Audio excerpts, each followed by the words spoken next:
Juste l'observer, ça va vous aider déjà à l'améliorer. Parce qu'on peut pas modifier quelque chose dont on n'a pas conscience. Tirer la corde pour essayer de baisser les voies dopaminergiques, endocriniennes.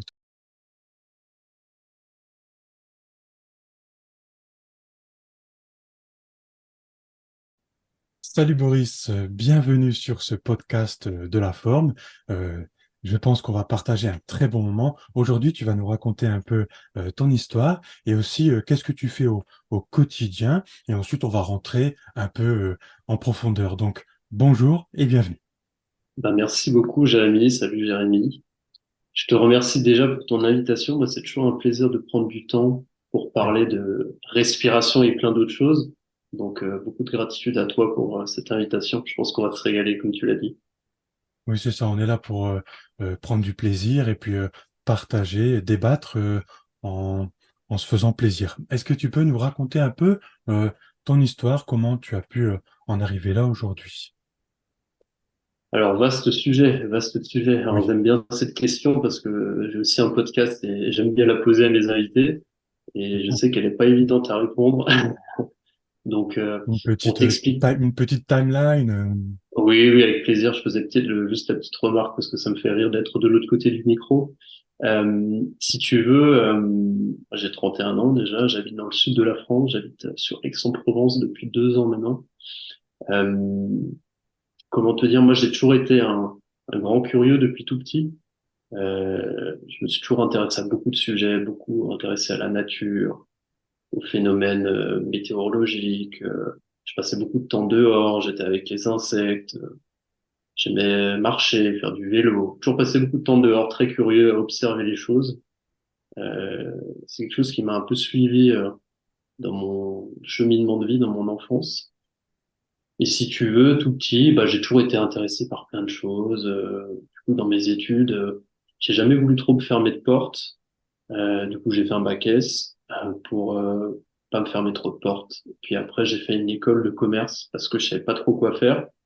Et je me disais que ça me permettait de pas me fermer trop de voies et de pouvoir être, si tu veux, sur différents sujets à la fois. Et je me suis lancé un peu je me suis lancé dans la vie active comme ça en fait en travaillant dans des grosses boîtes, plutôt sur ce qu'on appelle le marketing. Donc mon job, si tu veux, c'était de d'aider à faire connaître des boîtes ou des services ou des produits. Et puis en fait, je me suis vite rendu compte que ce milieu-là m'ennuyait D'accord. et que ce que j'avais envie de faire, c'était en fait d'être plus autonome à mon compte, créer des choses, d'être dans ce qu'on va dire dans la construction, dans la matière, être pouvoir explorer les choses, faire des connexions moi-même et pas être dans un cadre ou une structure qui me disait quoi faire. J'ai eu un petit problème avec l'autorité.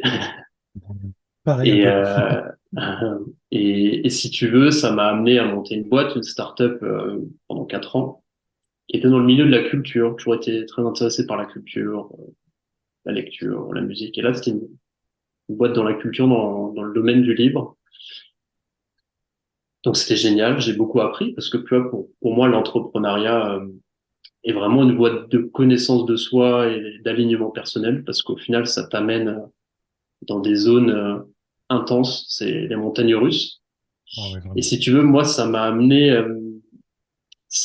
dans mes retranchements, notamment au niveau de mon système nerveux, où en fait, c'est l'entrepreneuriat, t'as beaucoup d'incertitudes, beaucoup de chaos, beaucoup de pression financière, beaucoup de stress du coup. Et ça m'a amené, moi, à me repousser un peu, à repousser mes limites. Et je suis tombé dans ce qu'on appelle le stress chronique. Donc, tu dois sûrement voir ce que c'est. Oui, bien sûr. Euh, et du coup, suite à ça, en fait, pour les auditeurs qui nous écoutent, j'aime bien prendre cette image. Le stress chronique, c'est un peu l'étape avant le burn-out. C'est grosso modo, tu nourris le stress au quotidien et t'as pas de moment pour redescendre dans ce qu'on appelle le système nerveux parasympathique, le système nerveux de détente. Donc j'aime bien prendre l'image du verre d'eau. T'as un verre d'eau qui est ta tolérance au stress à un moment T. Tu remplis ce verre d'eau avec du stress, du stress, du stress. Et t'as pas de moment où ce verre d'eau, en fait, il va se vider. Et si tu veux, moi, j'ai atteint un stade où, en fait, mon verre d'eau, il était tout le temps en train de déborder. Et D'accord. ça te laisse pas assez de temps en fait pour récupérer et puis être dans une zone, on va dire, plus confortable. Et c'est à ce moment-là que moi je suis tombé sur la respiration Mhm. et ça a été une belle découverte parce qu'en fait je me suis rendu compte qu'avec la respiration j'avais un outil facile, pratique, qui en quelques minutes pouvait m'aider à redescendre mon système nerveux parasympathique, ma zone de détente. Et grosso modo, si tu veux, ça m'a permis moi de continuer à fonctionner en fait dans mon quotidien. Et ça m'a tellement passionné que, en fait, suite à ça, j'ai décidé tu vois, de me former à la respiration et puis de comprendre, en fait, tout ce que j'avais pu faire de façon un peu intuitive, autodidacte. Et j'en suis arrivé à, tu vois, quand il y a un an et demi, je voulais changer de voie et changer de carrière, je me suis dit, en fait, c'était très clair que j'avais envie d'accompagner les gens sur la respiration et de faire découvrir le pouvoir du souffle. Et du coup, aujourd'hui, mon métier, c'est de faire respirer les gens. Donc, réapprendre à avoir une D'accord. conscience de son souffle et avoir des outils pour, dans son quotidien, gérer le Et stress, la performance, mieux dormir, tout ça, quoi. d'accord. Oui, ça entraîne beaucoup de conséquences secondaires, de savoir bien respirer. Et tu t'es formé où? Comment ça se passe? Quelle école? En France, par exemple? Ouais, ouais, très bonne question. Alors déjà, moi, pour t'expliquer un peu la petite histoire, moi, je suis tombé il y a 5 ans sur Wim Hof, que tu dois sans doute connaître, qui a fait beaucoup évangéliser la respiration, avec notamment le froid. Si tu veux, moi, j'ai découvert le spectre de la respiration avec Wim Hof, qui est une pratique très spécifique de la respiration, on en parlera peut-être, qui est l'hyperventilation, qui est pas une Mhm. respiration qui est fonctionnelle au quotidien, mais qui est une respiration qui peut être très utile, si tu veux, pour atteindre certains états, libérer des tensions et libérer des tensions aussi musculaires et émotionnelles. Et moi, je me suis formé dans l'école de Stéphane Jansoun, qui est une des premières écoles de respiration en France, qui est située à Annecy, et qui a le mérite d'avoir si tu veux, une approche assez holistique par rapport à la respiration. Donc Stéphane, que je salue s'il écoute ce podcast, est un ancien triathlète de haut niveau, dirigeant d'entreprise, qui lui-même en fait s'est formé auprès des meilleurs respirateurs, si on peut dire ça comme ça, dans le monde, chez Wim Hof, chez Buteyko, chez Patrick McKeown, chez des experts de pranayama. Et en fait, il a fait cet effort de mélanger tout ça pour en créer une approche assez holistique. Où on va essayer de dégager des principes plutôt que des méthodes toutes faites, quoi. D'accord. Ce que tu veux dire, c'est que la respiration, il n'y a pas qu'une seule option. On peut partir dans plusieurs directions. La performance, peut-être se détendre, l'hormèse, enfin, pas l'hormèse maintenant, peut-être que les gens connaissent, mais on peut partir dans plusieurs directions et tu as été formé à ça, c'est bien ça? Exactement, exactement. Tu as différents volets de la respiration. Tu as différents courants. Tu as le courant qui est souvent le plus connu à mon sens, qui va être un peu tous les mouvements type Wim Hof, le breathwork, les techniques d'hyperventilation, la respiration holotropique, qui sont des techniques où on va plutôt travailler sur le côté, alors pour Wim Hof, l'immunité, pour les autres respirations, le côté de libération des tensions émotionnelles, tensions musculaires. Donc ça, c'est une partie de toutes les disciplines de respiration qui existent. Il y a ce qu'on va appeler la respiration fonctionnelle, où là, on va plutôt parler de Buteyko, on va plutôt parler de Oxygen Advantage, euh, où en fait, si tu veux, là, on va retravailler comment est-ce qu'on devrait respirer au quotidien. Donc, par le nez, pour tout résumer, plutôt avec le diaphragme, éviter de respirer par la bouche. Et aussi, on va retravailler ce qu'on appelle sa tolérance au dioxyde de carbone. Parce qu'il y a un lien évident entre tolérance au dioxyde de carbone et résilience face au stress. Et tu vas avoir une troisième voie qui va être plutôt toutes les pratiques respiratoires qui peuvent être liées à des pratiques plus ancestrales, orientales, asiatiques, comme les pranayama au yoga ou le qigong, par exemple, ou la respiration taoïste, par exemple, où là, on va être plus sur, on va dire, de l'équilibre nerveux et de l'équilibre du système énergétique. Euh, donc moi, si tu veux, Stéphane m'a un peu légué cet héritage on travaille un peu sur tous les plans et en fonction de la personne, en fonction de ses objectifs, en fonction de son état de santé global, de où est-ce qu'il en est par rapport à sa respiration. On va prioriser certains leviers parce que c'est ça qui va lui amener le plus de bénéfices. Oui, c'est ça par rapport à la personne. Je suppose que Exactement, ouais. tu as une clientèle plutôt assez différente. Par exemple, un entrepreneur ou alors un sportif ou plutôt une personne qui veut juste retrouver un peu de respiration. Euh, comment tu abordes quand quelqu'un arrive vers toi, comment tu abordes les Mhm. choses? Je suppose qu'il y a une petite procédure. Tout à fait, ouais, tout à fait. En fait, si tu veux, il y a, comme tu disais, j'ai des clients assez différents et c'est pas seulement en fait, tu vois, juste, ok, j'ai des entrepreneurs, j'ai des sportifs, j'ai des cadres supérieurs, j'ai monsieur tout le monde, mais en fait, tu peux avoir des grosses différences au niveau de la respiration en fonction des gens. Tu peux même avoir des athlètes de haut niveau qui vont avoir une respiration qui est tout à fait dysfonctionnelle. Donc ça veut pas dire que si tu es dans la haute performance, tu as forcément une bonne respiration, tu D'accord. vois. Et grosso modo, si tu veux, quand je travaille avec quelqu'un sur la respiration, toujours la première chose, c'est que je vais essayer de voir un peu les objectifs et les antécédents de la personne. Souvent, on va venir me voir pour du stress, la gestion du stress, améliorer sa santé, améliorer son sommeil, des performances sportives. Souvent, c'est un peu le cas. Généralement, c'est ce qui revient le plus. Et du coup, ce qu'on va faire, ce que je vais faire, c'est que je vais faire passer en fait des tests respiratoires pour essayer de se jauger un petit peu, voir comment, où est-ce qu'on est par rapport à la respiration aujourd'hui. D'accord. Donc, il y a des tests mécaniques, des tests plutôt biochimiques avec la tolérance à l'apnée, et on va essayer de mesurer aussi l'hyperventilation de la personne. Ce qu'on peut faire aussi, c'est qu'on peut déceler à travers certains symptômes du quotidien si une personne a une bonne respiration ou au contraire peut avoir une respiration dysfonctionnelle. Donc, c'est des éléments, moi, que je prends en compte quand je fais des bilans et des diagnostics avec une personne pour pouvoir voir comment va être le travail dans les prochaines semaines, quoi. D'accord. Tu dis que même un sportif, pardon, tu dis qu'un même un sportif même entraîné, il peut avoir une respiration dysfonctionnelle. Alors qu'on penserait que si il a une bonne tolérance immunitaire parce qu'il fait du sport, peut-être qu'il prend Mmh. soin de sa nutrition, on pourrait penser qu'il a une bonne respiration. Mais toi, tu dis que peut-être que non. Oui, oui, peut-être que non. Alors, moi, de ce que j'ai vu, faire du sport, ça aide quand même à avoir une bonne respiration parce qu'on a Mm. l'habitude d'aller dans des amplitudes respiratoires élevées. On a l'habitude d'être dans des zones un peu rouges, donc ça aide quand même à ventiler. Mais néanmoins, tu peux avoir des gens qui en fait, n'ont pas de bonne respiration alors que c'est des sportifs de haut niveau.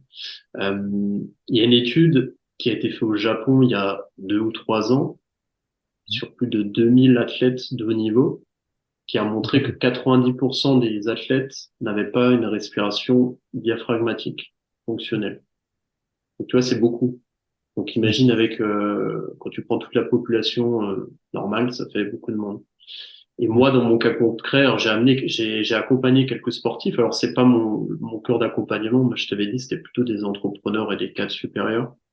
Oui. Mais j'ai eu l'occasion d'accompagner notamment une crossfiteuse qui avait un bon niveau, mais pour qui la respiration était vraiment, tu vois, un caillou dans la chaussure, parce Mm. qu'elle respirait avec la bouche, parce qu'elle avait un rythme cardiaque très rapide au quotidien, et D'accord. du coup, bah en fait, elle montait dans les tours très facilement.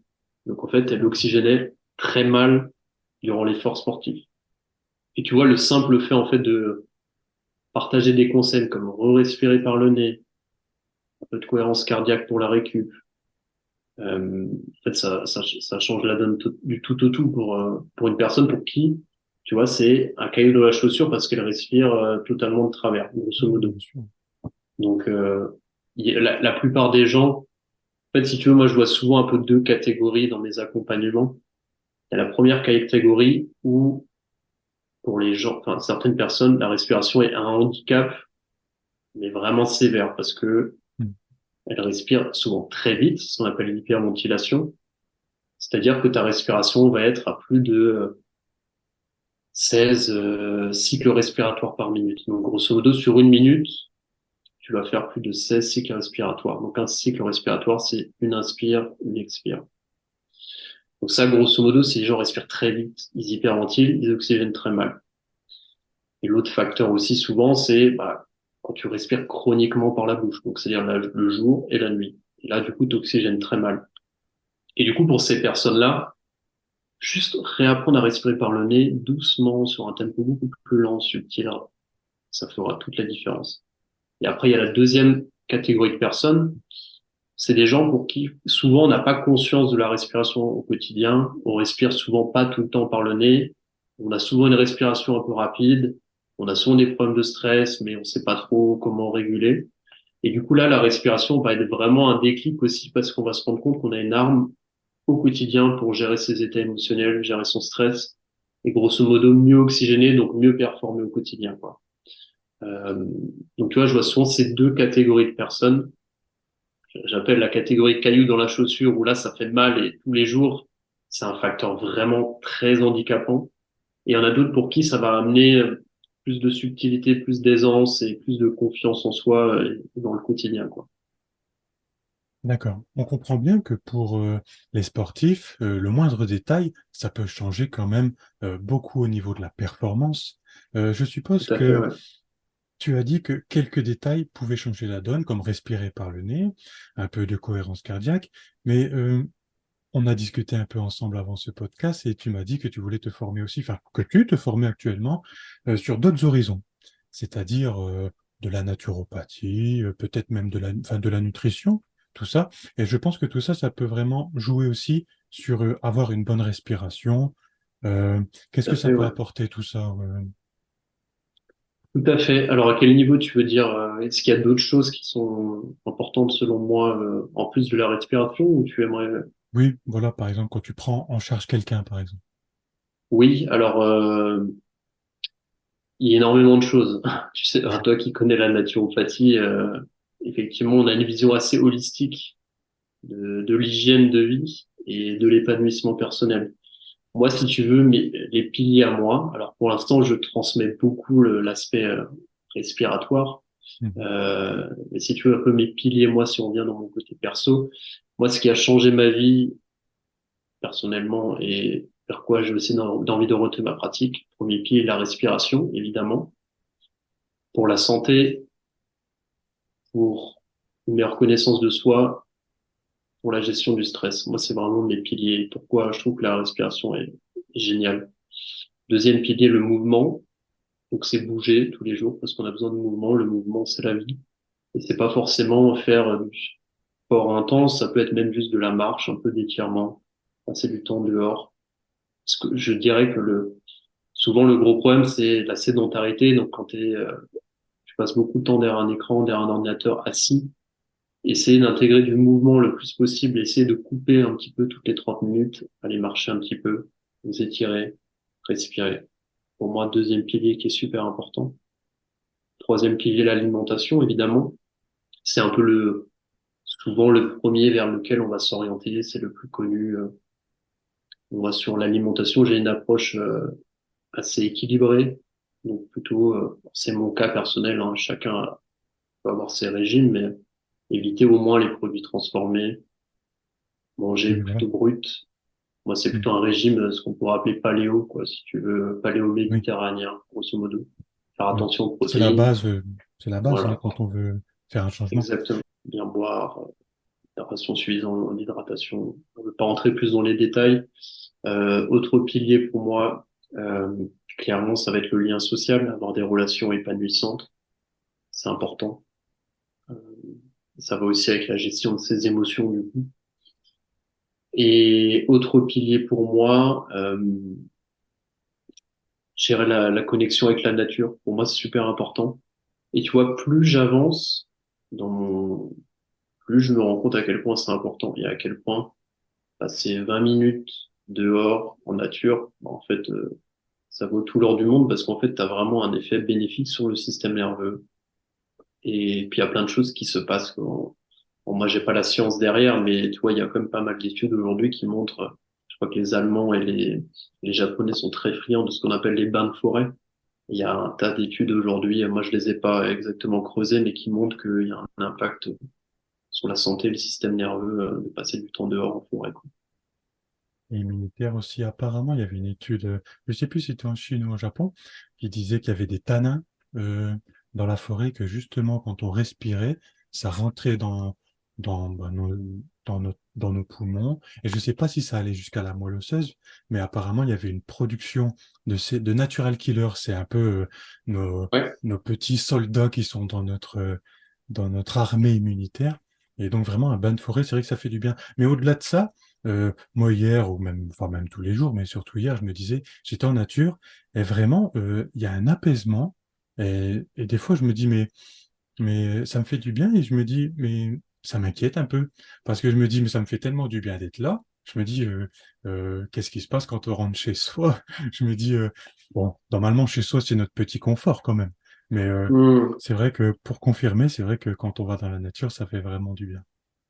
Ah bah c'est top, c'est top. Et quand tu arrives à mêler, bah, tu vois, nature, exposition au soleil, pour les rythmes circadiens, mouvement, respiration, qui va avec un groupe, encore mieux, lien social, bah là, c'est bingo, quoi. Donc, pour moi, c'est super important. D'accord. J'ai pas encore fait en groupe, mais c'est vrai que ça doit être intéressant. J'imagine bien. En plus, tu dois avoir, comme on dit, la pression sociale, mais du bon sens, dans le bon sens. C'est-à-dire, ça doit t'entraîner vers le positif. Bah, tout à fait, bah, ça peut être bah, les randonnées. Moi, je suis très adepte de randonnée, mais tu peux aussi faire du sport en nature. Moi, je fais depuis un an de l'hébertisme. Je sais pas si ça te parle, la méthode Ah, naturelle de Georges Hébert, qui est une méthode d'entraînement où ça se rapproche un peu de MovNat, peut-être que certains auditeurs connaissent. Grosso modo, c'est du mouvement fonctionnel, du mouvement naturel qui va allier du sprint, du rampé, du travail de force, du travail d'équilibre, du travail vestibulaire, des jeux d'équipe, mais que tu vas faire en nature, avec un groupe. Et la méthode naturelle de Georges Hébert est celle Georges Hébert est à l'origine du parcours du combattant que tout le monde connaît. Donc c'est super parce qu'il y a cette philosophie en fait d'être en nature pour se renforcer. Donc je conseille vraiment cette approche qui est super intéressante. d'accord. Alors, il y a l'un de mes mentors qui dit toujours, il faut essayer de rester toujours un maximum enfant quelque part pour Mmh. vraiment et vraiment, et au quotidien, bon, je m'exerce entre guillemets, hein. On va pas s'imaginer des choses, mais en gros, euh, garder un peu de son conscient et de son inconscient un peu enfant, ça peut permettre de garder une sorte de bien-être en soi. Qu'est-ce que tu en Mmh. penses? Oui, bah tu mets le doigt sur un truc super juste parce que c'est un peu la philosophie de ce que je disais justement de l'hébertisme, c'est garder ce côté enfantin, euh, exubérant. J'aime bien ce terme aussi. Il y a un très bon livre d'ailleurs qui s'appelle L'animal exubérant à ce sujet de Frank Oren, je ne sais jamais son nom de famille, euh, Non. mais qui est très très chouette. Et effectivement, je pense en tant qu'adulte, on se déconnecte un peu à ce côté Ouais. enfantin, incontrôlé, naturel. Au final, quand on est enfant, on réfléchit pas, on n'est pas dans le mental, on est dans l'intuition, on est dans la connexion. Donc, je peux que aller dans ton sens, c'est super important. Ouais. Moi, j'invite notre audition à aller voir les petites vidéos, peut-être que les gens connaissent, de Tol Scheller. Je ne sais pas si tu vois Tol Scheller. Pas du tout, mais j'irai voir si ça m'intéresse. Non, mais Tol Scheller. Et en Ok. fait, lui, il dit, bah, en société, quand on est avec des gens, bah, comme nous, par exemple, on fait un podcast, on reste sérieux, on essaye de partager des choses sensées, voilà. Mais par contre, quand on retourne chez nous, dans notre petit confort, eh bien, quand on est en famille, eh bien, pourquoi rester dans ce sérieux un peu civilisationnel?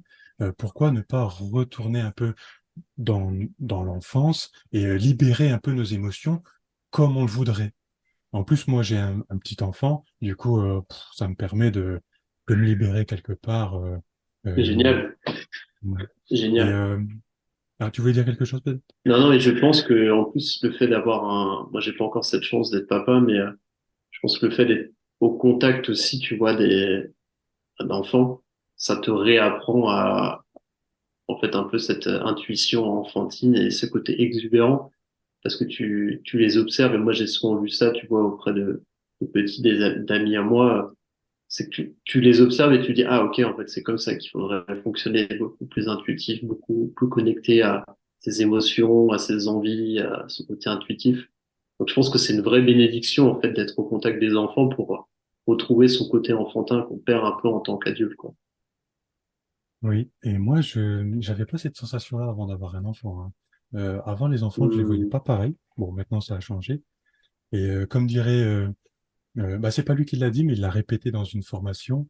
Quelqu'un qu'on connaît bien, c'est Pierre Dufraisse. Il a répété Yes, un jour et il a dit, nos enfants sont nos plus grands maîtres. c'est beau, je Et, suis tout à fait et c'est d'accord.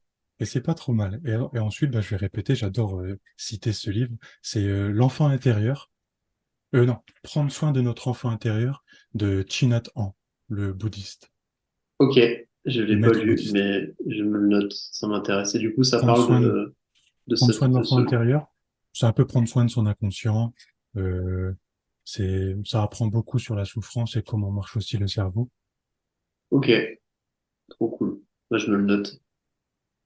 Bah, comment marchent nos émotions. Enfin, le bouddhisme, c'est vraiment génial pour tout ça. Et d'ailleurs, les enfants, au niveau des bouddhismes, à l'école, ils apprennent la respiration à l'âge de 5 ans. Pour revenir un peu dans notre thème, Hmm. qu'est-ce que tu en penses à l'âge de 5 ans? C'est pas mal quand même, C'est génial et on devrait faire la même chose. hein. Bah voilà, le On message devrait, est lancé. C'est bon, tout voilà, y va changer, le message est lancé. on devrait faire la même chose. On devrait apprendre, on devrait réapprendre à respirer à l'école. Et le plus tôt, c'est le mieux. Et je pense que le plus tôt, c'est le mieux parce qu'en fait, on réapprend plus vite quand on est petit. Et, et en fait, pour moi, ce qui manque cruellement dans notre société, c'est avoir une conscience du souffle. À la Tu conscience vois, du on souffle. respire plus de 20 000 fois par jour, mais personne n'a vraiment conscience de comment est-ce que je respire, du lien entre la respiration, les émotions. C'est ce qui manque en fait. Si tu es connecté à ton souffle, si tu comprends que en allongeant l'expiration, tu vas plutôt te détendre, si tu comprends qu'en allongeant l'inspiration, tu vas plutôt t'activer dans le bon stress, le bon côté dynamique, déjà tu comprends un petit peu mieux comment est-ce que tu peux fonctionner. Donc je pense que c'est super important d'apprendre le plus tôt possible, tu vois, à respirer aux enfants. Alors souvent, ils savent déjà bien respirer, dans la plupart des cas. Et ça se perd, tu vois, suite à des traumatismes, à des problèmes de santé, à du stress. Mais souvent, ils sont déjà bien connectés au souffle. Et c'est marrant parce que tu parles de ça. J'ai eu un message ce matin d'une maman de deux jumeaux de 4 ans qui m'a envoyé un message sur Instagram qui m'a dit, c'est génial, j'ai fait pratiquer à mes enfants un exercice de respiration que j'ai partagé qui s'appelle le soupir physiologique. Et en moins d'une minute, ils se sont endormis alors qu'ils me font des crises pour dormir le soir. Et j'ai trouvé Ok. ça génial parce que j'avoue que j'ai jamais eu encore eu de la chance et l'occasion de travailler avec des enfants. Et elle avait simplement suivi un conseil que j'avais diffusé sur Instagram et elle m'a fait ce retour-là par message et ça m'a fait chaud au cœur. J'étais super content parce que je me dis, waouh, si ça marche vite en plus avec des enfants, c'est génial, quoi. Qu'il y a un vrai intérêt à travailler avec des enfants. Bah, déjà, en tant que coach, quand on prend en charge, pour moi, coach, c'est l'un des plus beaux métiers du monde. Parce qu'on prend Claire. quelqu'un, un humain qui arrive en face de nous, un organisme, comme dirait Pierre Desproges, encore une fois, on ne peut pas prendre soin d'un organisme sans connaître toute son histoire. Et quand on prend quelqu'un en charge, on prend ses antécédents, on prend tout sa biochimie, personne n'est pareil. Donc c'est vrai que c'est quand même très beau, mais aussi très pesant quelque part quand on doit donner une recommandation. Euh, Qu'est-ce que tu en penses? Je suis d'accord avec toi. Je suis d'accord avec toi que ça demande une certaine responsabilité par rapport à ce qu'on peut proposer. Et je pense que la première chose, c'est éviter de faire plus de mal que de bien, déjà. Oui, c'est ça, Euh, c'est la première chose, hein, mais ça paraît assez évident. Après, sur la respiration, à mon sens, il y a très peu de choses euh, qui vont faire plus de mal que de bien. À part si je disais à quelqu'un peut-être qui était déjà très fatigué de faire un travail intense respiratoire, soit en faisant de l'hyperventilation ou trop d'apnée. Grosso modo, j'ai pas trop ce problème parce que grosso modo, ça fait du bien à tout le monde. Mais c'est vrai que peut-être sur des sujets comme l'alimentation, où là, il y a beaucoup plus de problématiques en jeu, à mon sens. Parce que c'est beaucoup plus compliqué. Et comme c'est tu dis, tout le complexe. monde est différent, donc tu es plus exposé. Je dirais qu'en respiration, pense que c'est compliqué de faire plus de mal que de bien. Après, ça peut arriver, tu vois, si tu t'engages notamment dans des pratiques un peu plus extrêmes comme l'apnée ou des techniques d'hyperventilation que tu vas pratiquer. Petite histoire à ce sujet, moi j'ai découvert la respiration Wim Hof, je t'en parlais Mm. il y a 4 ans, et je l'ai pratiqué tous les jours dans un état où j'étais déjà très fatigué. Et c'est une technique qui est très demandeuse d'énergie pour le système nerveux. Ça a accentué un terrain qui était déjà un peu au ras des pâtes, très proche burn-out, tu vois.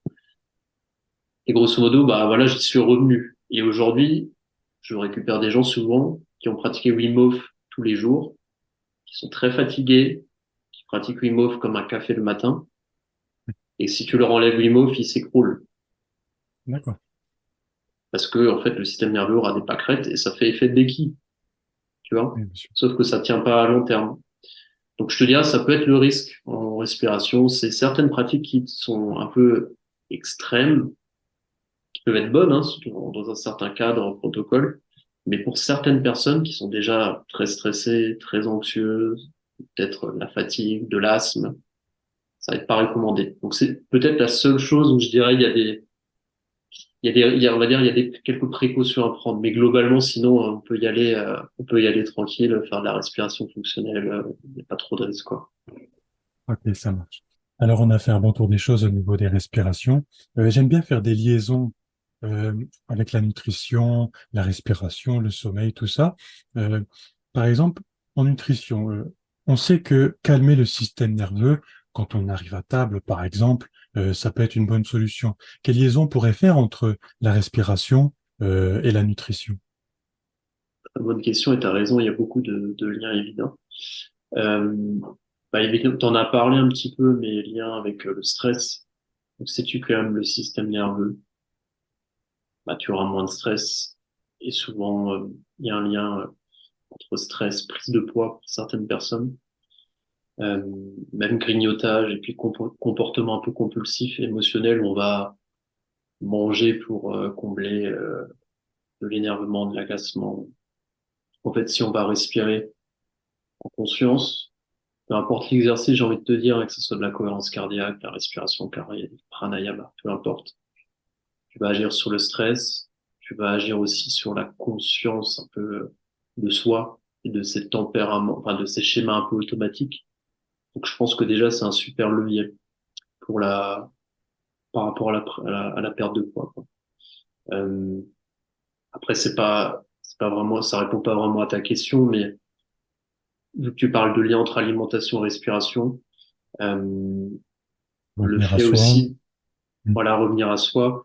Et aussi, bah, en fait, moi, je vois aussi souvent des gens qui viennent en coaching respiration qui me disent, ah, j'ai tout le temps le nez bouché, les sinus bloqués. Et souvent, je fais aussi des liens avec les allergies, parce que tu peux avoir des allergies alimentaires qui vont bloquer le nez et du coup, qui vont entraver la respiration, du coup, amener du stress, du coup, peuvent amener une prise de poids parce que tu stresses.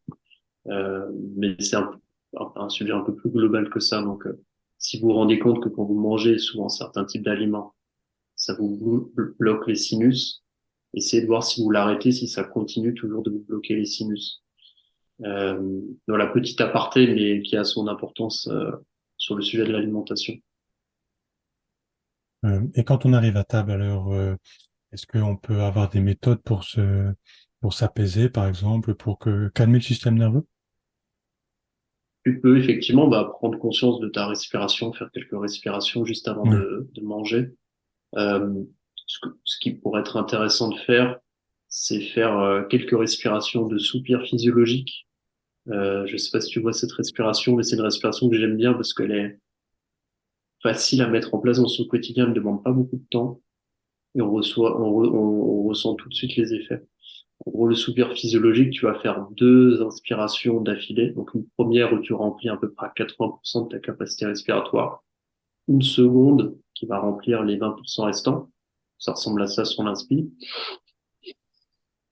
Et tu vas faire une longue expiration par la bouche qui fait au moins 2 ou 3 fois ton inspire. Donc tu vas vraiment vider tes poumons et tu fais ça plusieurs fois de suite.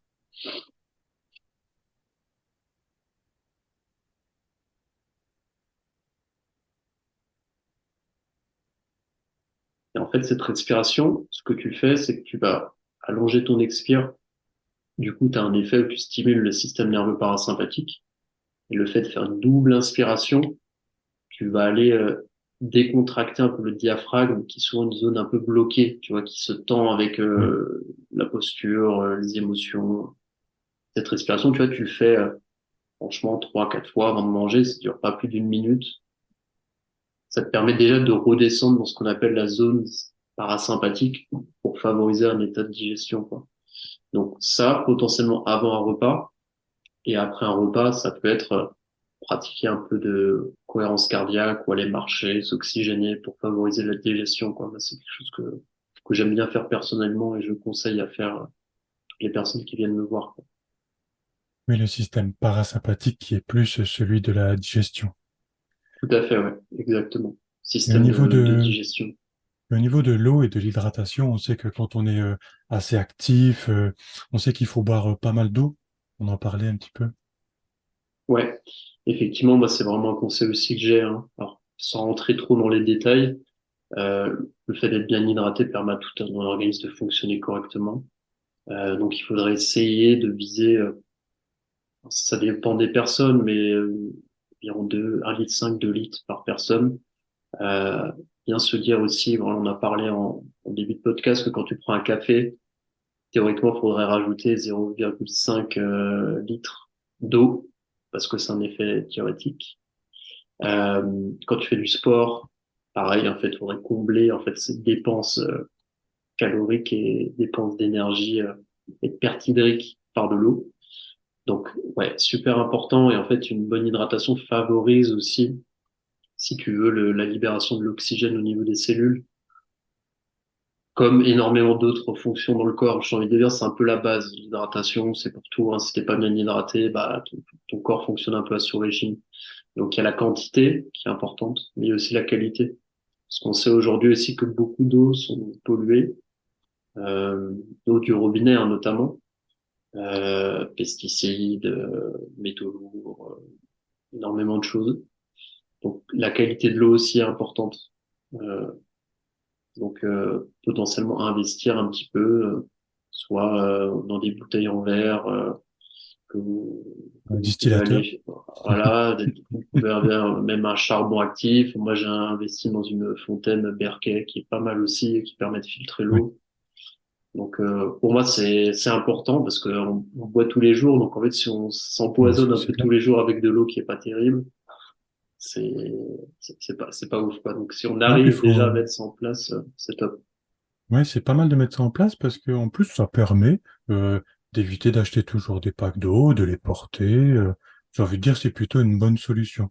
Alors, au niveau de la perte de poids, par exemple, au lieu d'avoir, on peut pas nier que les nutriments, que la nutrition, c'est lié à nos émotions. On peut pas le nier. Est-ce que, par exemple, quand j'ai envie de, de manger quelque chose qu'il ne faudrait pas, le grignotage, est-ce qu'on peut repartir sur une respiration? Si oui, peut-être laquelle? Tu pourrais partir sur la respiration que j'ai conseillé juste avant, le soupir physiologique, pour être une bonne D'accord. respiration, parce que tu ressens les effets en peu de temps. Et tu pourrais partir là-dessus, mais je pense que globalement, avoir une conscience de la respiration au quotidien te permet en fait de repérer tes schémas automatiques, comme on ferait un peu en méditation. On va repérer, ah, ok, j'ai envie de grignoter, je suis en train de combler peut-être une mauvaise journée, une dispute, peu importe. Donc l'attention au souffle au quotidien, la conscience du souffle, je te dirais, serait pour moi le truc le plus essentiel. Et de se rendre compte que si j'entretiens cette connexion au souffle, j'aurai plus d'aisance à repérer un peu ces moments où je me jette sur le grignotage pour combler quelque chose. Donc en fait, moi je travaillerai sur ça en fond et avec le soupir physiologique potentiellement. Quand j'ai envie de grignoter, je me relâche comme ça plutôt que je me relâche en grignotant. Je sais pas ce qui traîne dans la cuisine, quoi. Tout un schéma au niveau du cerveau, le grignotage. On sait aussi pour la cigarette, on sait que, on dit souvent que la cigarette, des fois, c'est peut-être pour combler quelque chose, une partie de son cerveau euh, qui demande à être comblée. Donc, c'est plutôt une sorte de survie, un mécanisme de survie. que le cerveau, un signal qu'il est en train de nous envoyer. Est-ce qu'on pourrait pas combler ça par autre chose? On sait par exemple que certains fumeurs n'ont plus envie de fumer quand ils vont, par exemple, à la montagne. Donc c'est bien, peut-être que quelque chose est comblé quelque part. Qu'est-ce que tu en penses? Je suis 100% d'accord avec toi. Je suis pas expert du tout du sujet, hein, mais je pense que tu l'es plus que moi. Mais oui, ça me paraît, de mon expérience personnelle et ce que tu me dis de ce que j'ai déjà pu lire, ça me paraît évident de remplacer, entre guillemets, une mauvaise habitude par une bonne habitude. Ouais. C'est toujours une bonne chose. C'est comme quand tu veux mettre en place des nouvelles routines, tu sais, le fait de s'ancrer à quelque chose d'automatique que tu fais tous les matins, le remplacer par quelque chose d'autre ou le mettre par la suite, je trouve que c'est toujours des bonnes façons de pratiquer, quoi. Et puis essayer parce que c'est jamais évident. Au début, on va peut-être pas aimer. Au bout d'un moment, on sait qu'on va peut-être apprécier ou alors pas. Peut-être que ça va pas s'ancrer dans nos habitudes. C'est ça, hein. C'est ça. C'est ça. Et puis peut-être aussi essayer de venir à la source du problème. Pourquoi est-ce que j'ai envie de grignoter? Euh, Peut-être qu'il y a une raison spécifique. Peut-être que c'est mon travail qui me plaît pas. Peut-être une relation dysfonctionnelle avec ma femme, avec un ami. Donc essayer de voir la cause et peut-être que cette cause, on peut y faire quelque chose. Soit on peut la Avoir un coup de changer. main aussi. Voilà, c'est ça. Peut-être on peut changer la situation. Peut-être qu'on peut accepter la situation. C'est aussi une façon de changer quelque chose. Ou si on sent qu'on peut pas y faire grand-chose, bah accepter déjà dans un premier temps et avoir un outil pour entre guillemets se réguler et puis le temps qu'on puisse avancer sur le sujet, quoi. Donc, c'est comme ça que moi j'aborderai un peu le sujet.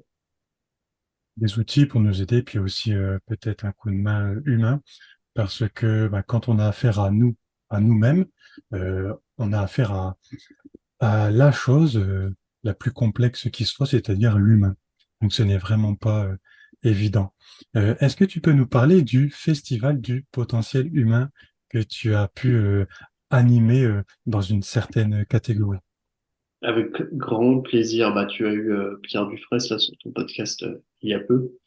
Alors c'était la première édition cette année, le Festival du potentiel humain. C'est un festival qui est organisé par le Centre Naturopathie Hormez, qui est l'école de Pierre Dufresne, l'école de naturopathie. Euh, donc Pierre Dufresne, en quelques mots, c'est un naturopathe de haut vol, mais qui est aussi prépa mental, prépa physique, qui s'est formé à énormément d'approches et qui a une approche, je trouve, assez originale de la naturopathie. C'est un fervent défenseur de ce qu'on appelle l'hormèse, donc c'est l'élargissement de sa zone de confort dans une logique de santé. Et le Festival du potentiel humain, si tu veux, c'est le festival de cette école dont je fais partie, où j'ai eu la chance d'animer plusieurs ateliers sur le week-end sur la respiration, comment faire un peu découvrir le souffle à tous les participants. Et c'est un festival qui aura lieu aussi l'année prochaine. Il t'en a peut-être parlé, Pierre. Je sais plus la date exactement, mais ça sera courant mai, juin. Donc, a priori, ce sont 2, 3 jours. Et c'est un superbe endroit ou superbe moment pour en fait rencontrer des experts qui vont animer des conférences, participer à des ateliers.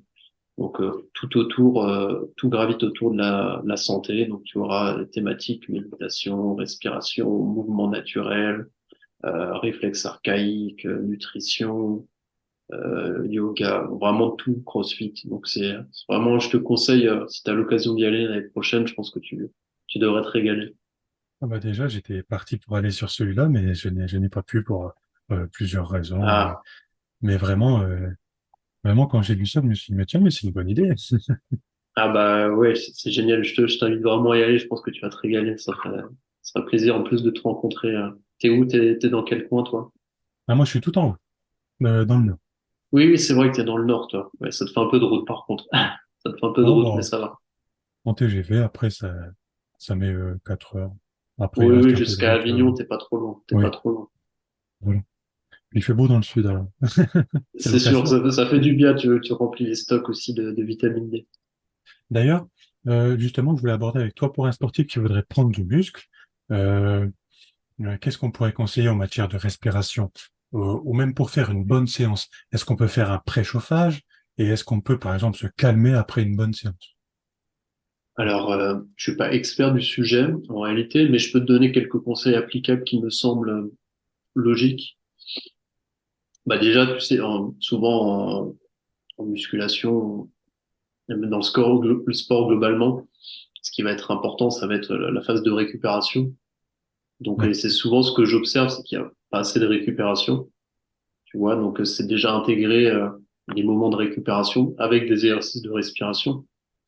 Par exemple, tu vois, la cohérence cardiaque pourrait être un très bon exercice de détente après une séance ou l'après-midi, enfin peu importe. Intégrer en fait plus de détente parce que c'est souvent ce qui manque au final. Tu vois, on a beaucoup de moments intenses. En tout cas, dans le sport, mais pour moi, ce que je peux voir, il y a beaucoup de moments intenses, mais on s'alloue peu de temps à la récupération parce qu'on est dans une société où on veut être productif, on veut faire plus. Sauf qu'on oublie que pour la performance, il faut aussi une phase de récupération. Donc moi, c'est ce que je peux observer un petit peu autour de moi. Tu vois, je fais du CrossFit depuis 2 ans et c'est ce que je vois un petit peu. On est beaucoup dans l'activation, mais il y a assez peu de repos. Déjà ça, potentiellement oui, tu pourrais avoir dans une logique de préparation à un effort sportif, un peu une phase de chauffe respiratoire, donc aller chercher des amplitudes un peu plus élevées, donc allonger l'inspire, allonger l'expire, ajouter un peu d'apnée. Euh, Ça peut être fait. Moi, j'aime bien faire tu vois, de la respiration en marchant, ce qu'on pourrait appeler un peu de la marche afghane. Donc, je vais, par Ah, exemple, j'adore, inspirer sur 5 pas, bloquer ma respiration j'adore, sur 10 pas, j'adore. et expirer sur 5 pas. Tu vois, c'est top. Moi, je l'utilise souvent avant d'aller à une séance sportive, avant d'aller au CrossFit, je fais souvent ça. Ça peut être, tu peux faire la même logique avec de l'apnée.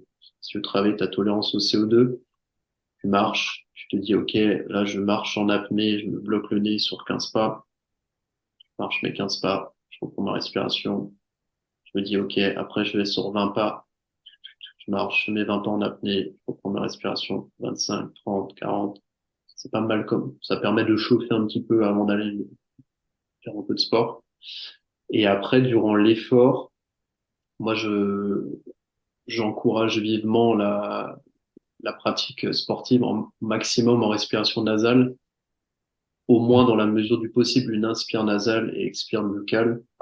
Euh, pour travailler dans une zone d'intensité où on a un peu plus de contrôle avec le système nerveux qui soit un peu plus dans le parasympathique que sympathique. Alors forcément, on sera plus dans le sympathique, mais on a plus de contrôle, notre respiration est plus contrôlée, on a une meilleure coordination avec le mouvement, parce que D'accord. quand on est en respiration buccale, souvent, on respire moins avec le diaphragme, on va avoir une respiration plus chaotique, qui s'emballe plus facilement, surtout dans les zones intenses.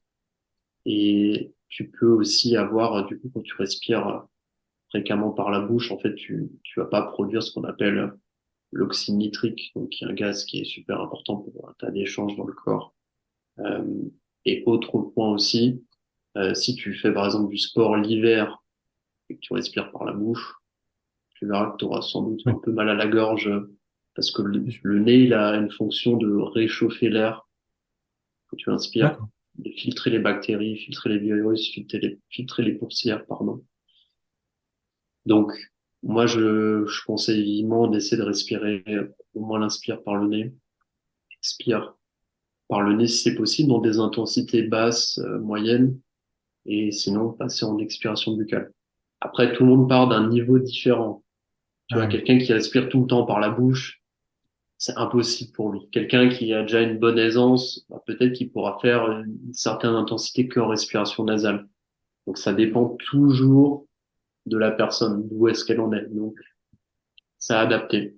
Et il faut y aller crescendo, petit à petit. Tu vois, commencer simplement si tu fais de la course à pied, peut-être 5 minutes en respiration nasale au début, après 10. Peut-être que si tu fais plutôt du sport de force, ça sera peut-être faire de la respiration nasale sur des intensités basses. Peut-être quand tu fais plutôt des séances type musculation, quand tu fais du squat, quand tu fais, voilà, ça va être des intensités un peu plus basses que tu maîtrises. Par contre, si tu es sur de l'haute intensité, du sprint ou des WOD de CrossFit, ça sera plus compliqué et c'est normal. Tu vois, donc adapter un petit peu aussi à ce qu'on fait. d'accord. Et par exemple, les entrepreneurs qui voudraient faire du sport très rapidement, mais on sait qu'on doit tout de suite reprendre le travail après. Euh, Vraiment une respiration qui pourrait aller très vite, cohérence cardiaque par exemple, ou comme tu dis la respiration, le souffle physiologique, c'est ça? Ouais, le soupir physiologique pourrait être très Ok. bien, ouais.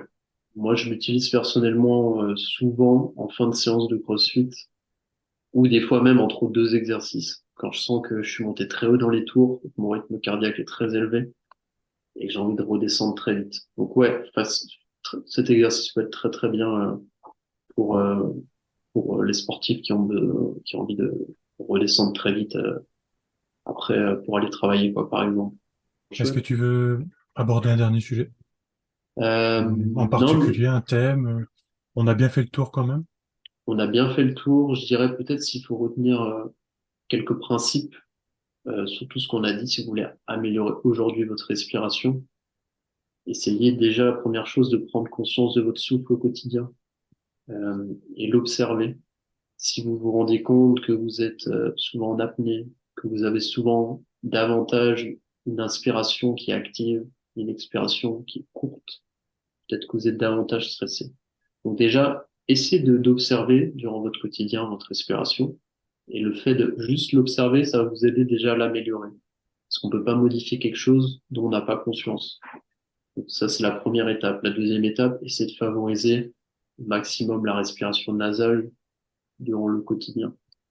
Moins l'inspiration, l'expiration, c'est mieux si c'est possible aussi.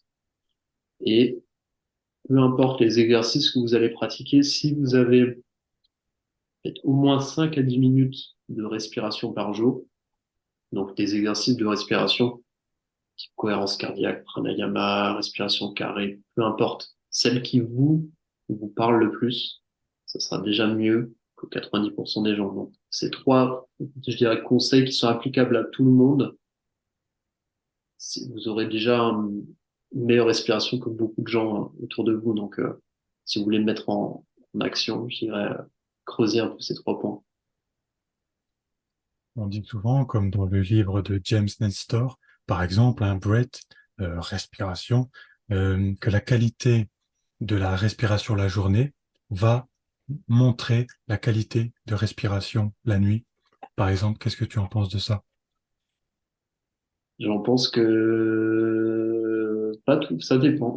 Ça Ça dépend dépend. parce que alors pour quelqu'un qui respire déjà par la bouche la journée, il y a de fortes chances que la nuit ça soit pareil. Oui, Après, tu peux avoir des gens qui respirent par le nez la journée, mais qui respirent quand même par la bouche la nuit. d'accord. Donc c'est pour ça que c'est toujours intéressant. Oui, c'est jamais facile. C'est jamais facile de Ouais, et puis ça va d'observer. dépendre. Ça dépend, tu sais, des fois, ça dépend de ce que tu as mangé, de la position. Parce que tu es plutôt sur le dos, donc tu vas plutôt respirer par la bouche la nuit. Mais effectivement, si déjà tu améliores ta respiration la journée, c'est déjà top. Et potentiellement la nuit, pour ceux qui veulent s'aventurer dans le mouse tapping, c'est aussi quelque chose qui est intéressant à faire. Donc c'est se mettre un bout de scotch hypoallergénique sur la bouche pour faire une rééducation de respiration nasale durant la nuit. Donc, on me dit souvent, ah, ça me fait peur un peu, il n'y a aucun risque. Au pire des cas, vous allez vous réveiller, ça sera enlevé tout seul. Il n'y a vraiment aucun risque. Donc, pour ceux qui savent, qui respirent par la bouche la nuit, parce qu'on ronfle, parce qu'on fait de l'apnée du sommeil, ça peut être intéressant de tester le mouth tapping. Parce que, en fait, si vous vous levez souvent le matin avec la bouche pâteuse, fatiguée, un peu des problèmes de concentration, ça peut clairement vous aider. Tester pendant une semaine. Si ça améliore votre sommeil là, le matin, vous vous sentez plus en forme, continuez. Si ça change rien, passez à autre chose. Mais moi, je dis toujours, ça vaut le coup d'essayer. On voit souvent que les gens peut-être ne le savent pas forcément, mais quand on a un système nerveux assez actif toute la journée, on peut faire du bruxisme pendant la nuit. Ouais, tout à Et fait. C'est basse. est-ce que ça serait pas une bonne idée d'incorporer pendant la journée euh, plusieurs exercices de respiration, de mouvement, de yoga mêlé à la respiration peut-être? Carrément. Carrément. Bah, tu sais, le bruxisme, je suis pas expert du bruxisme, mais Me semble-t-il que c'est lié à des tensions souvent émotionnelles. Donc c'est souvent il y a du stress, de la colère, du non-dit. Je suis pas expert, hein. D'accord. Mais de ce que j'ai pu entendre et pour avoir eu quelques personnes qui faisaient du bruxisme en consultation, souvent c'est lié à des gens qui sont très stressés, très dans le contrôle et qui ont des choses à libérer.